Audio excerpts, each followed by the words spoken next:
Listen, I have been teaching combat techniques at the Galactic Military Academy for 73 cycles now. 73. In that time I have trained warriors from every corner of known space.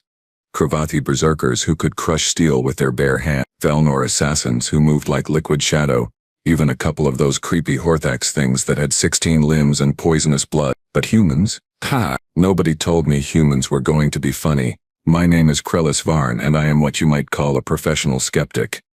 When the Academy administrators informed me that Earth had finally been granted provisional membership in the Coalition, and that they would be sending their first batch of cadets to our facility, I actually laughed, out loud, right in Commander Typhus's face. Humans? I said, my mandibles clicking with amusement. Those weak little primates from that backwater Deathworld? The ones who only just figured out faster than light travel? What are they going to do here? Clean the floors. Typhus did not find that amusing. He has no sense of humor, that one. All business. All the time. Boring. But here is the thing. Here is what nobody bothered to tell me until it was too late. Earth. It is not just any death world. It is the death world.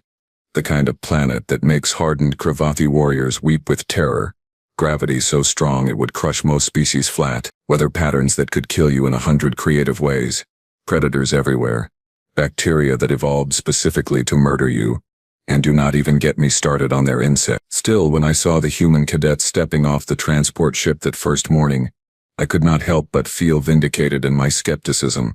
They looked so soft, small, fragile, like they would break if you breathed on them too hard. There were 15 of them in total.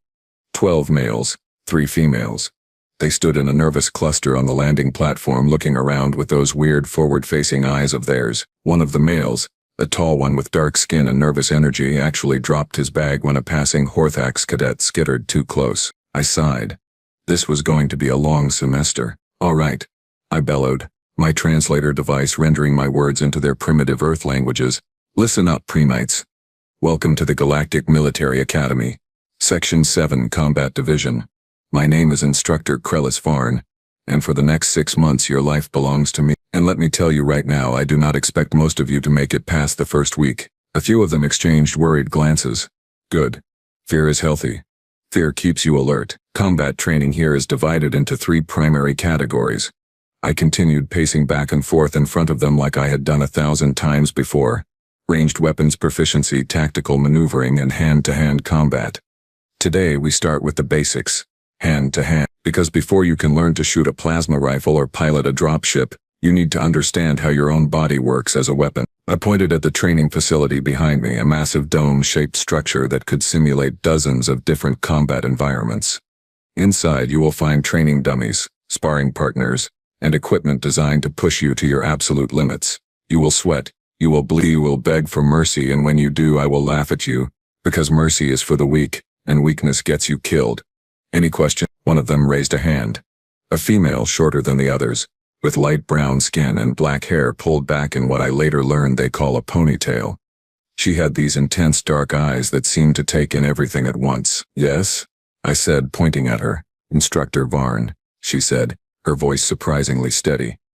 Are the training protocols adjusted for species-specific physiology? Because human muscle density and skeletal structure are significantly different from most coalition species. I blinked. That was, actually, a smart question. Most cadets on their first day were too terrified to string 2 words together. What is your name, cadet? I asked. Maya Torres, sir. Well, Torres, the answer is no. Training protocols here are standardized across all species. If you cannot keep up, that is your problem, not mine. The enemy will not adjust their tactics just because you are weak. She nodded slowly, but I noticed she did not look discouraged. If anything, something flickered in her eyes. Determination? Defiance? Hard to tell with human expressions. All right, enough chatter, I barked. Inside. Now. Move, move, move. They scrambled toward the entrance and I followed, already composing my report to Typhus about how we needed to lower our standards if we were going to accommodate these fragile creatures. The first hour was, well, it was painful to watch. The humans struggled with everything. The Cravathi sparring dummies were too strong for them. The Velnor agility course was too fast. Even the basic striking pads seemed to give them trouble. They huffed and puffed and turned red in the face, which apparently is something humans do when they exert themselves. Sweat poured off them in quantities I found genuinely disturbing. But here is the strange part. They kept going. Even when it was obvious they were outmatched. Even when failure was staring them in the face, they kept trying.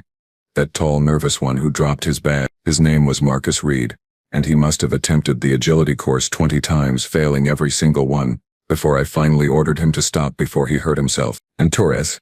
She was the most stubborn of them all. I watched her approach one of the standard combat dummies, a Cravathi model built to withstand thousands of pounds of force. She studied it for a moment, rolled her shoulders, and then threw a punch. The impact was pathetic. The dummy barely registered it. I actually checked the sensors to make sure they were working properly. I walked over, unable to contain my amusement. Is that it? Is that the best you can do, Torres? She looked at her hand, flexing her fingers. The bone density is different than I expected. I need to adjust my technique. Adjust your... I laughed. Actually laughed. The sound echoing through the training dome. Listen, little human. This is not a classroom where you can theorize and hypothesize. This is combat. Real combat. And if that is the hardest you can hit, you should probably just go home now before someone gets hurt. Specifically you. The other human cadets had stopped what they were doing to watch. I could see embarrassment coloring Torres's face red, another one of those weird human biological responses, but she did not look away. She met my eyes, and I saw that flicker again. Stronger this time. May I try again, sir? She asked, her voice very quiet. By all means, I gestured grandly at the dummy. Please, show us what human strength really looks like. I am sure it will be very impressive. Sarcasm. In case that was not clear. She stepped back, took a breath, and this time I noticed something different in her stance. Her feet were positioned differently. Her shoulders had changed angle. Her weight distribution had shifted, and then she punched the dummy again. The sound was wrong. Not wrong like an error, but wrong like something I had never heard before. A sharp, explosive crack that made several nearby cadets jump. The dummy, that solid Cravathi combat dummy built to withstand assault from species 3 times human size, rocked backward on its base. Rocked backward. The sensors went crazy, registering a force impact that should not have been possible from something Torres's size. I stared. Actually stared. My mandibles hanging open in a way that my clutchmates would have found extremely undignified. Torres shook out her hand again, and I noticed her knuckles were red and slightly swollen. She had hurt herself, but she was smiling. Actually smiling. Better, she said. How? What did you? I could not seem to form complete sentences. Professional combat instructor, 7 decades of experience, reduced to stammering like a first-cycle cadet. Humans are persistence hunters, sir. Torres explained, and there was something in her voice now that had not been there before. Confidence. We are not the strongest. We are not the fastest. But we are very, very good at figuring things out, and once we figure them out, we are very good at not stopping. Reed, the tall, nervous one, actually laughed at that. She is being modest, instructor. Maya was regional martial arts champion back home for 3 years running. Won her division in 6 different styles. Shut up, Marcus, Torres said, but she was still smiling. I looked at the dummy, then back at Torres, then at the readouts on my datapad that absolutely confirmed what I had just witnessed. A human, a species I had dismissed as weak and fragile, had just delivered a strike that would have made a Cravathi warrior nod with respect. All right, I said slowly, trying to reassemble my professional demeanor. That was adequate. But one decent punch does not make you a fighter, Torres. Combat is about endurance, stamina, the ability to keep going when your body is screaming at you to stop. And humans, from what I understand, tire very easily. Do we? Torres asked, and there was something almost playful in her tone that I found deeply unsettling. Yes, I said firmly. Most species can fight at peak capacity for 10, maybe 15 minutes before exhaustion sets in. After that, performance drops dramatically. I assume humans are similar, probably worse given your obvious physical limitations. Would you like to test that assumption, sir? Torres asked. Now, I should have said no. I should have recognized that I was being baited, that my pride was getting in the way of my professional judgment. But 73 cycles of being right about almost everything makes you a bit cocky, and I really wanted to put this little human back in her place. Fine, I said. Continuous sparring drill. You against the dummy. Combat mode. We will see how long you last before you collapse. I am guessing. 5 minutes? Maybe 7 if you are tough, and when I go longer?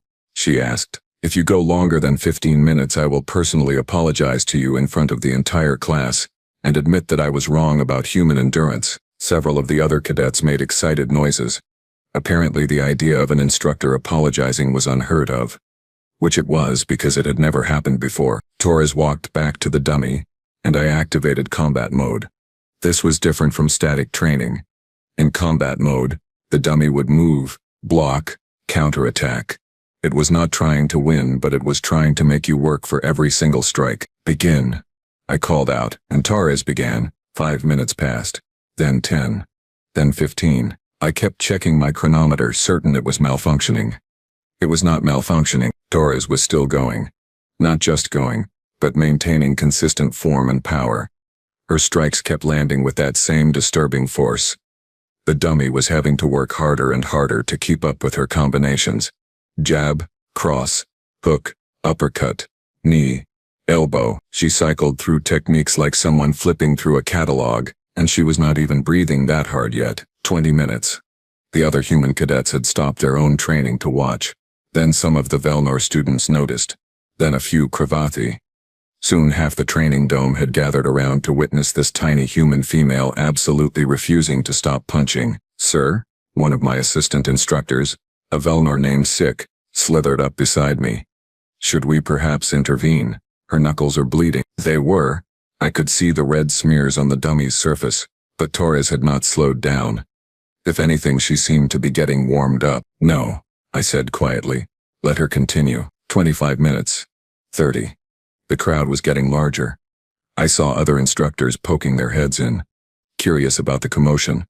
Even a few administrative staff had wandered over. At 32 minutes, Torres finally stepped back from the dummy, breathing hard now, sweat absolutely pouring down her face. Her training shirt was soaked through. Her knuckles were definitely damaged, but she was standing, steady, alert. She turned to me and had the absolute audacity to smile. I could keep going, sir, she said between breaths. But I think I made my point. The gathered crowd erupted. Cheering, clicking, buzzing, whatever noise their species made to express approval. I had never heard anything like it in a training environment. This was supposed to be serious, professional, not a sporting event. I held up my hand for silence, and surprisingly got it. Everyone wanted to hear what I was going to say. I looked at Torres for a long moment. Her face was red. Her hair had come loose from that ponytail thing, and she looked absolutely exhausted. But her eyes were clear, focused, waiting. Cadet Torres, I said, my voice carrying across the suddenly quiet dome. I was wrong. The gasps. Actual gasps from multiple species. It's apparently word had spread about the terms of our little challenge. I was wrong about your endurance, I continued. And I was wrong to mock your initial attempt without understanding what you were capable of. That was unprofessional of me and I apologize. Torres nodded slowly, accepting the apology with grace. Thank you, sir. However, I said, because I am not completely without ego, do not let this go to your head. You have proven that you can punch a stationary dummy for an extended period. Combat against a living opponent is entirely different. The dummy does not learn. It does not adapt. It does not try to kill you. Then perhaps we should test that next, sir. Torres. Oh, this human was trouble. I could see it now. Clear as starlight. Trouble wrapped in stubborn determination and wrapped again in a complete unwillingness to know when she was beaten. I loved it. Wait. No. I did not love it. It was frustrating and inconvenient and disrupting my carefully planned curriculum. Yes. That was what I meant. Fine. I heard myself saying. Tomorrow. You and me. Full contact sparring. Standard coalition rules. No weapons, no enhancements. Just skill against skill. We will see how well you do against an opponent who fights back. The crowd erupted again. This time with what I can only describe as bloodthirsty enthusiasm. Apparently the idea of watching an instructor fight a first cycle cadet was extremely entertaining to everyone except me. Torres looked surprised for just a moment. Then that determination settled back over her features like armor. Yes, sir. I will be ready. Class dismissed. I barked. And someone get Torres to medical. Those knuckles need attention. The crowd dispersed slowly, everyone talking excitedly in a dozen different languages. The human cadets clustered around Torres, congratulating her and making excited gestures. Reed clapped her on the shoulder hard enough that she actually stumbled a bit, which made me realize that human physical affection was apparently quite violent. I walked back to my office trying to process what had just happened. In 73 cycles, I had never been wrong about a species assessment. Never. My evaluations were considered the gold standard at the academy, and this little human had just dismantled my credibility in 32 minutes of continuous punching. Sick followed me into the office, his scales rippling with what I had learned to recognize as amusement. "Do not say it," I warned. "I was not going to say anything, sir," he said, which was obviously a lie. "I was merely going to observe that tomorrow's match should be very interesting." "It will not be interesting. It will be a quick demonstration of why experience and training matter more than stubborn endurance. I will put her on the mat in under a minute. She will learn a valuable lesson about overconfidence, and we will all move on with our lives." Sick made a sound that might have been agreement, but sounded suspiciously like suppressed laughter. "Of course, sir. I am certain that is exactly what will happen." He slithered out before I could throw something at him. I spent the rest of that evening reviewing everything I could find about human physiology and combat history. It was not much.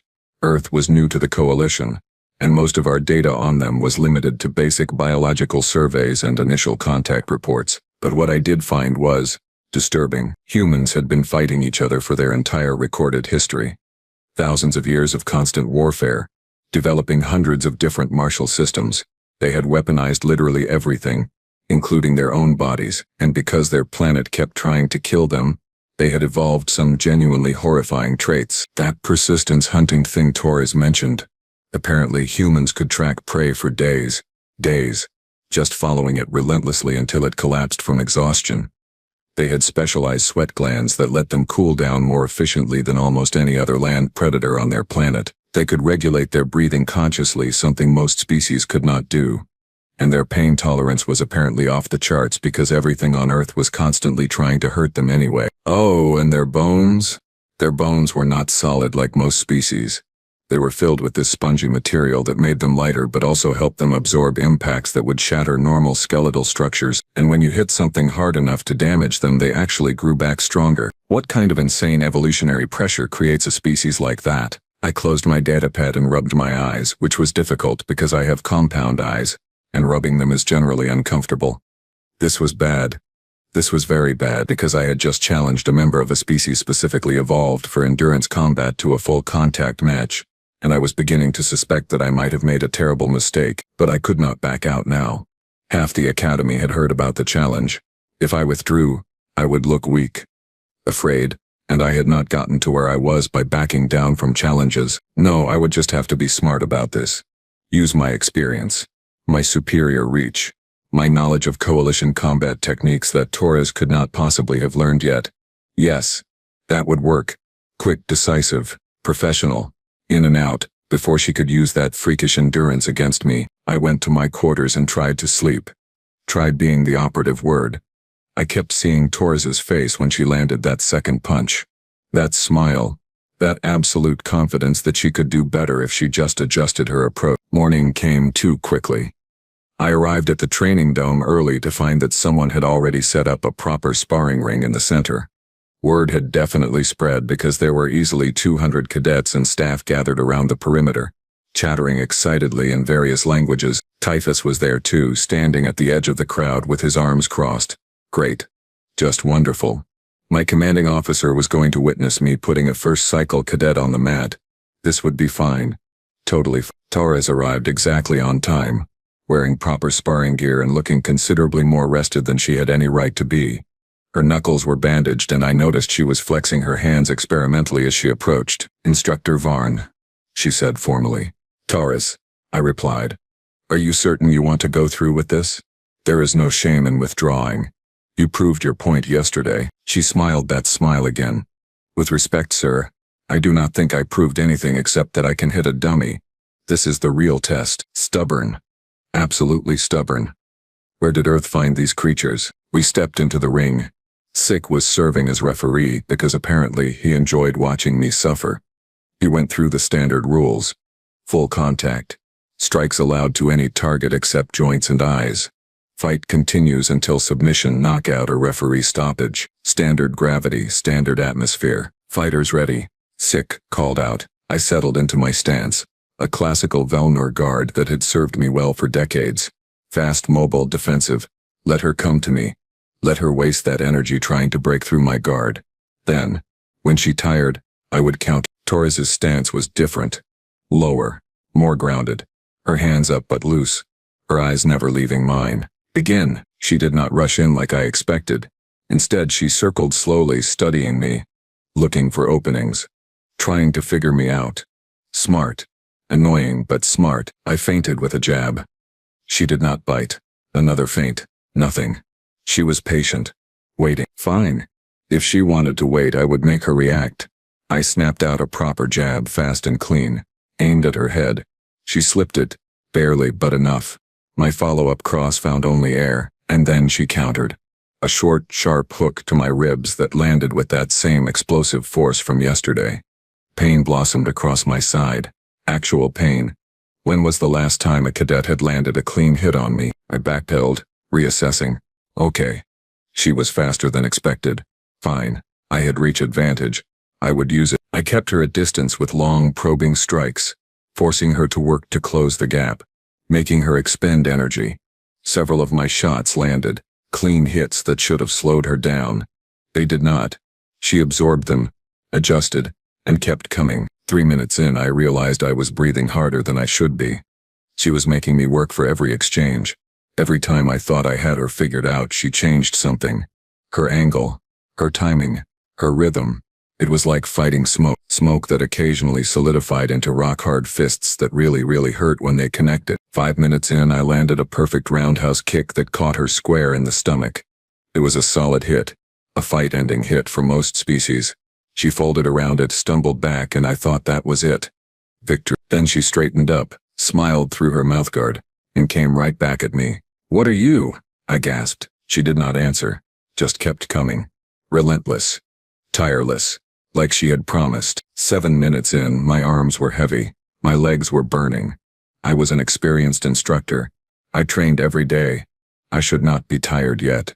But something about the constant pressure she was applying, the way she never let up, never gave me a moment to recover. It was grinding me down. The crowd had gone from excited chattering to dead silence.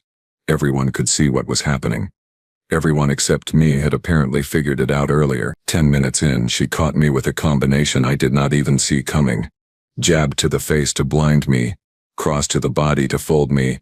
Uppercut as I dropped my guard that snapped my head back. I went down. Actually went down, flat on my back, staring up at the dome ceiling while my translator tried to make sense of the ringing in my ears. Sick was counting. 7. 8. I tried to stand. My legs did not want to cooperate. Everything hurt. 9. 10. Stop. The match was over. I had lost. Lost to a first cycle cadet. A human cadet who was now kneeling beside me looking genuinely concerned. "Sir? Are you okay? Should I get medical?" I laughed. Could not help it. The absurdity of the situation just crashed into me all at once, and I laughed until my ribs ached even worse than they already did. "I am fine, Torres," I managed, just processing the fact that I am apparently an idiot who knows nothing about anything. She helped me sit up, which was embarrassing but necessary. The crowd was going absolutely insane.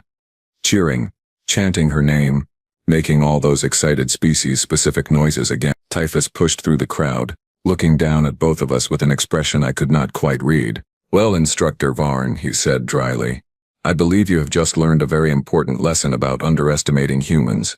Perhaps next time you will remember that evolution does not care about our assumptions." "Yes, sir," I muttered. Lesson learned. He looked at Torres, who had stood and was trying to downplay all the attention she was getting from the other cadets. "And you, Cadet Torres." That was impressive. "However, I expect you to show the same respect to your instructors that they have now learned to show you." "Understood." "Yes, sir," she said quickly. "It was just sparring, sir." "Training." Typhus said, which was his way of saying he did not believe her, but was choosing not to make an issue of it. He walked away, leaving me sitting on the mat feeling like every assumption I had ever made about the universe had been systematically dismantled by a 120-pound human female. Torres offered me her hand. I took it and she pulled me to my feet with surprising strength. "Thank you for the match, sir," she said. "I learned a lot." "You learned a lot?" I repeated incredulously. "Torres, you just beat a combat instructor with 7 decades of experience. What exactly did you learn?" "That experience matters," she said seriously. You have incredible technique. Your defense was beautiful. If I had not been able to outlast you, I would have lost badly. But humans, we are built for long fights. It is what we do. And I think, maybe that is going to be our contribution to the coalition.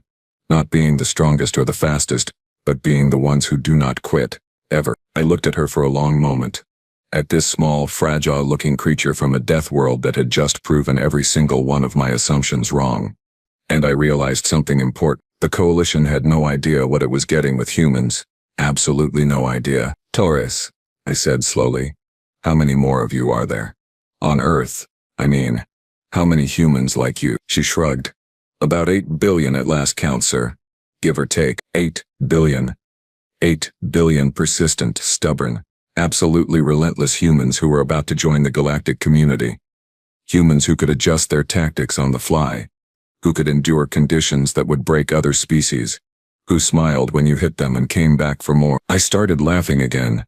Could not help it. What is funny, sir? Torres asked, confused. Nothing. I said, everything. I am just realizing that the galaxy is about to change in ways nobody is prepared for. And I, for one, am very glad that humans are going to be on our side. She smiled at that. That same confident smile. We are good at being on people's side, sir. We are even better at being on our own side. Persistence hunters. Remember, we always catch what we are chasing. Terrifying. I muttered. You people are absolutely terrifying. Thank you, sir, she said brightly. I will take that as a compliment. As the crowd finally began to disperse and life in the training dome returned to something resembling normal, I made a mental note to update all my training protocols. Also to send a priority message to Coalition Command suggesting they drastically revise their threat assessment models, because if humans could do this much damage when they were trying to be friendly and cooperative, I really did not want to imagine what they would be like if someone made them angry. That thought should have been comforting. It was not. Not even a little bit. But as I watched Torres rejoin her fellow human cadets, all of them chattering excitedly about the match, I had to admit something else too. I was actually looking forward to teaching them. All of them, because if they were even half as stubborn and determined as Torres, this was going to be the most interesting semester I had ever taught, and maybe, just maybe, I was going to learn as much from them as they learned from me. The galaxy was definitely not ready for humans, but neither was I, and I had the bruises to prove it. Welcome to the Coalition, humanity. Try not to break too many things on your way in.